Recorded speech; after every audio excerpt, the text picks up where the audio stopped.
ঘটনাটি ঘটেছিল দোহার থানার চর্যপাড়া নামক গ্রামের এসপি বাড়ির সামনের সেই রাস্তায়, যেখানে একটা কালভার্ট আছে আর তার ঠিক পাশেই আছে বড় একটা ঝোপ। যে জায়গার আরও একটি ঘটনা আমি এর আগেও সবার সাথে শেয়ার করেছি।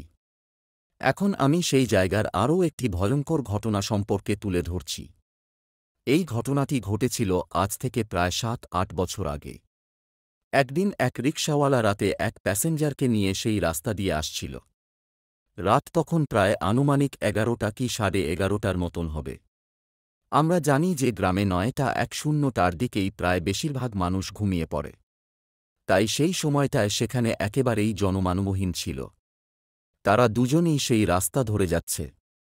এমন সময় তারা কিছুটা দূর থেকে হঠাৎ সাদা কিছু একটা লক্ষ্য করে। তারা যখন সেই কালভার্টের কাছাকাছি জায়গায় গেল, তখন তারা দেখল যে কালভার্টের উপর সাদা কাপড় পরা একটা লাশ শুয়ে আছে। এরপর তারা দুজনেই রিকশা থেকে নেমে লাশটির কাছে যায়। তারা দুজনেই অবাক হয়ে গেল যে এত রাতে এইখানে একটা লাশকে রেখে গেল। লোকটি রিকশাওয়ালাকে বলল, হয়তো কেউ লাশটিকে এখানে ফেলে রেখে গেছে। চল আমরা লাশটিকে নিয়ে দাফনের ব্যবস্থা করি। কিন্তু রিকশাওয়ালা এতে আপত্তি জানাল। সে লোকটিকে বলল, আমাকে আমার ভাড়া দিয়ে দেন, আমি এইসব লাশ নিয়ে যেতে পারব না। লোকটি তাকে বলল, ঠিক আছে, তোমাকে ভাড়া ১০০ টাকা বেশি দেব। একথা শুনে রিকশাওয়ালা লাশটি নিতে রাজি হয়। তবে রিকশাওয়ালা লোকটিকে শর্ত দেয় যে লাশটি আপনাকেই তুলতে হবে। লোকটি বলল, ঠিক আছে, তাই হবে।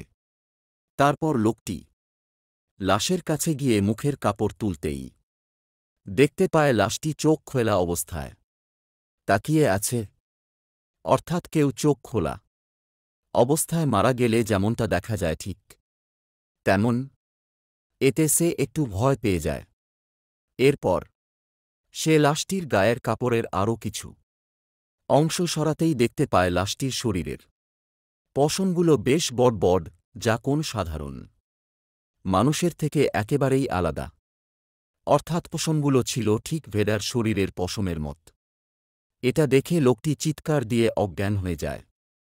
আর সেই রিকশাওয়ালা এক চিৎকার দিয়ে সেখান থেকে দৌড়ে চলে যায় আর এক বাড়ির সামনে গিয়ে পড়ে। তার কথা শুনে লোকজন সেখানে যায়, কিন্তু অনেক খোঁজাখুঁজি করেও সেখানে কোনো লাশ পাওয়া যায়নি। এমনকি সেই লোকটিকেও সেখানে আর পাওয়া গেল না। পরদিন সকালে সেই কালভার্টের নিচে সেই লোকটির লাশ পাওয়া যায়, কাদায় অর্ধেক গাড়া অবস্থায়।